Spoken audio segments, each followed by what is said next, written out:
are you? I hope all of you are doing good in homes, isn't it? So let's start our today's class.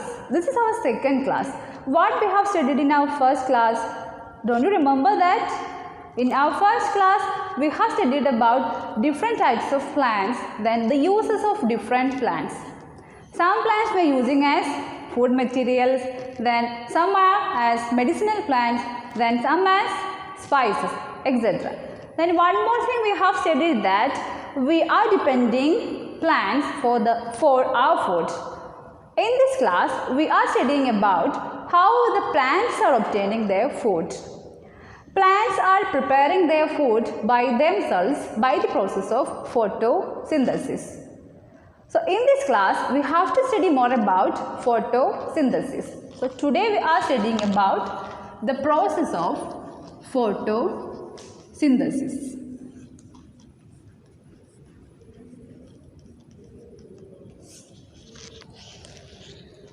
Photosynthesis is a process by which plants are producing their food by themselves by the help of sunlight, water, carbon dioxide and chlorophyll. Have you got it? Photosynthesis is a process by which plants are producing their food by themselves by the help of sunlight, carbon dioxide, water and chlorophyll. So these are the main things which plants needs for the process of photosynthesis. First one, sunlight, then carbon dioxide, water and chlorophyll. From where the plants are getting light? From the sun. Then they are getting carbon dioxide from the air. Then from where the plants are getting water? We are always watering the plants, isn't it? Then the plants are absorbing that water through their roots and reaches the leaf. Then last thing is chlorophyll. This might be a new term too, isn't it? Chlorophyll is a pigment which gives green color to the plant. Chlorophyll is a pigment which gives green color to the plants. So using all these things, plants are producing their food by the process of photosynthesis. Then, or if you look at this picture, here you can see the picture of a process of photosynthesis. Plants are absorbing carbon dioxide from the air and water from the soil, and using the sunlight and chlorophyll, they are producing food. So we can represent the process of photosynthesis like this. Plants are using water, then carbon dioxide, all of you listen here, carbon dioxide in the presence of sunlight and chlorophyll, they are producing glucose and oxygen. So here plants are using water and carbon dioxide, then in the presence of sunlight and chlorophyll, they are producing glucose and oxygen. Then this glucose is storing in plants in the form of stars. The extra food they are producing is storing in different parts of the plant, and those parts we are using as food. That we have already studied in our first class. Don't you remember that? Then the oxygen they are producing is releasing out to the air, and we are using that oxygen to breathing. So we can say that we both are helping each other. We are giving them carbon dioxide.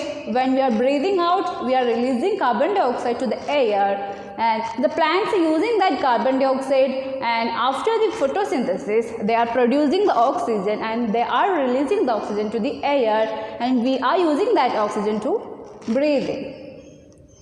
So here, for the release and the absorption of gases, leaves are having small holes in their surface. That particular small holes are known as stomata.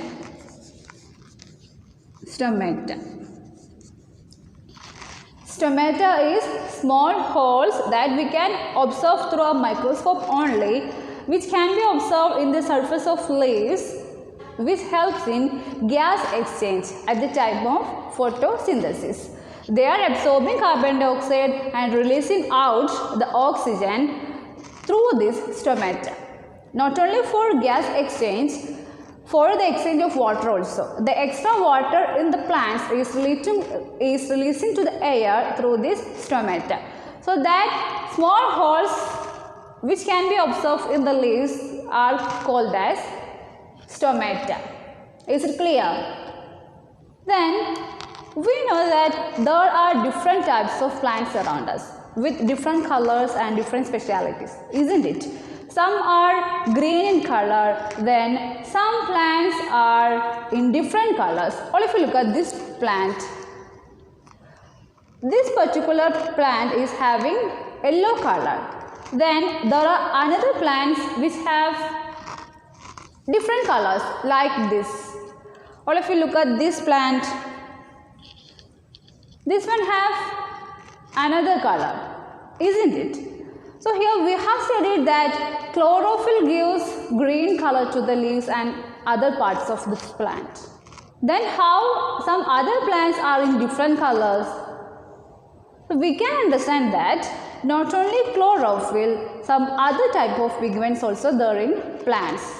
There are different types of pigments which gives different colors to the plants, such as xanthophyll, carotene, anthocyanin, etc. Xanthophyll gives yellow color, carotene gives yellowish orange, then anthocyanin gives red color. So you have to study all those things. Here xanthophyll gives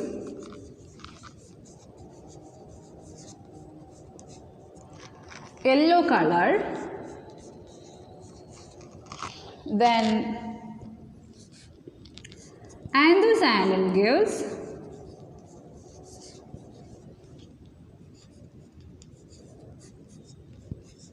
red color, and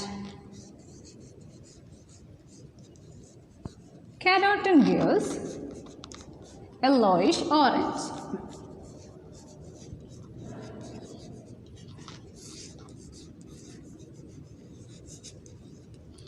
So these are different pigments can be observed in different parts of the plant.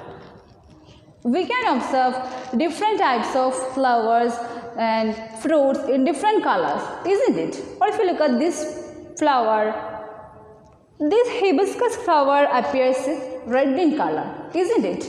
Then let me show you some other flower. This particular flower appears in yellow color. Then not only flowers, there are many varieties of fruits available here in different colors.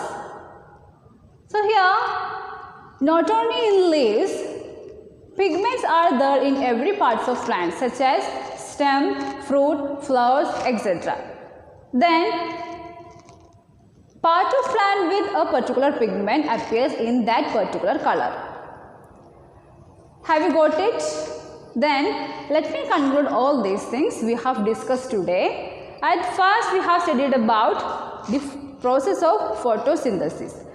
All of you say with me, photosynthesis is a process by which plants are producing their food by themselves in the presence of carbon dioxide, water, sunlight and chlorophyll. Then we can represent the process of photosynthesis like this. Water plus carbon dioxide in the presence of sunlight and chlorophyll, they are producing glucose and oxygen. Then that glucose they are storing in the form of starch, then we are using that starch as our food. Then we have studied about small holes can be observed in the leaves, that is known as stomata, which helps in the gaseous exchange. Then there are another type of pigments are presenting in different parts of the plant, such as xanthophyll, which gives yellow color, anthocyanin, which gives red color, and carotene gives yellowish orange. I hope you have understood all these things. So that's all for today. Thank you.